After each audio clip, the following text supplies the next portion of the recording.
नमस्कार दोस्तों, the telescope में फिर से आपका स्वागत है। आज फिर से एक बुक का रिव्यू करेंगे।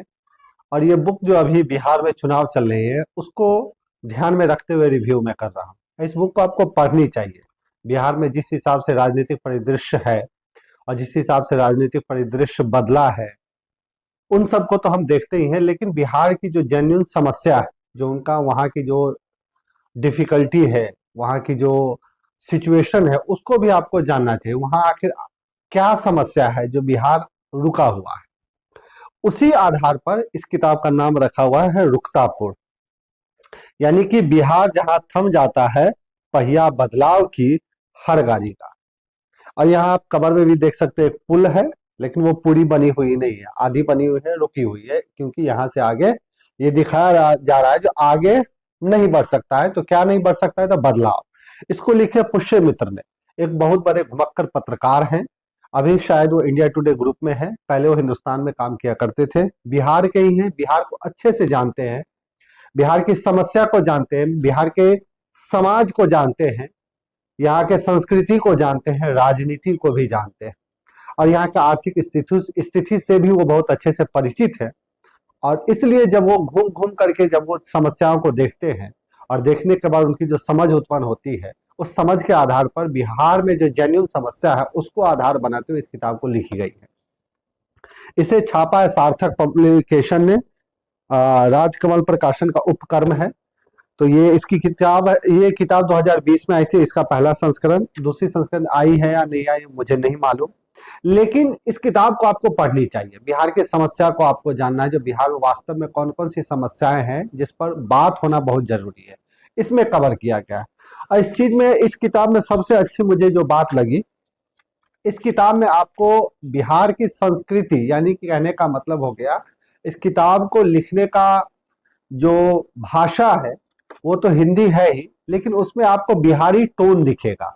जैसे इसके आप जब कंटेंट में जाएंगे और कंटेंट में जब आप इसके टाइटल देखेंगे, तो टाइटल एक दो मैं पढ़ता हूँ, आपको पता चल जाएगा जो कैसे बिहार की कल्चर को प्रदर्शित करने की कोशिश की गई है।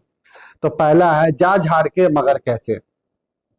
और ये जो कंटेंट चैप्टर का नाम, इसमें क्या दिखाया गया है? रोजी रोजगार के मामले में ठहरा हुआ प्रदेश। उसके बाद है घो घो रानी कितना पानी, यानी कि जल का, यहाँ जो बाढ़ की जो समस्या है उसको बताने की कोशिश की गई। तो इस तरीके से आपको ये किताब आपको एक कहावत के तौर पर यहाँ का जो डायलेक्ट है उसको आधार बनाते हुए समस्या को दिखाया गया है। ये बहुत अच्छी बात होती है। और आजकल जिस रोजगार पलायन की बात हो रही है, इसमें पहले ही बात की जा चुकी है। 2020 में जब ये किताब छपी तब भी इसमें लिखा गया था। तो इसमें क्या कहा गया आप देख सकते हैं।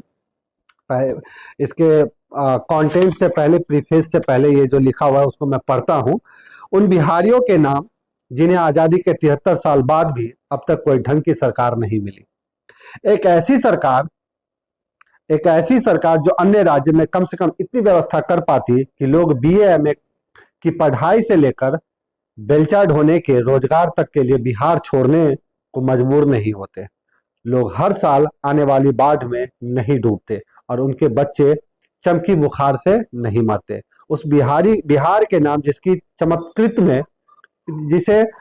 चमत्कृत करने वाली गाथाएं सिर्फ इतिहास की किताबों में मिलती है, हकीकत में वहां सिर्फ भूख, गरीबी, पलायन, बाढ़ और अराजकता की कहानियां हैं।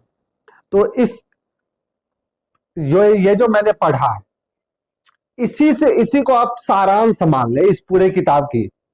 इस पूरे किताब में जो लिखा गया है, बेरोजगारी, बाढ़ समस्या, पलायन, हेल्थ की समस्या, चमकी बीमारी से मर जाना लोगों का, बाढ़, किस हिसाब से बाढ़ की समस्या को नहीं किया गया खत्म, और साथ ही साथ बांध बना करके किस हिसाब से बाढ़ को और ज्यादा खराब की स्थिति में ला करके रख दिया गया। पानी को जोड़ने की कोशिश नहीं की, बांध हर एक जगह बांध बना करके पानी को रोक दिया गया है। जब कभी भी बांध टूटती है तो दूसरी तरफ बाढ़ आ जाती है।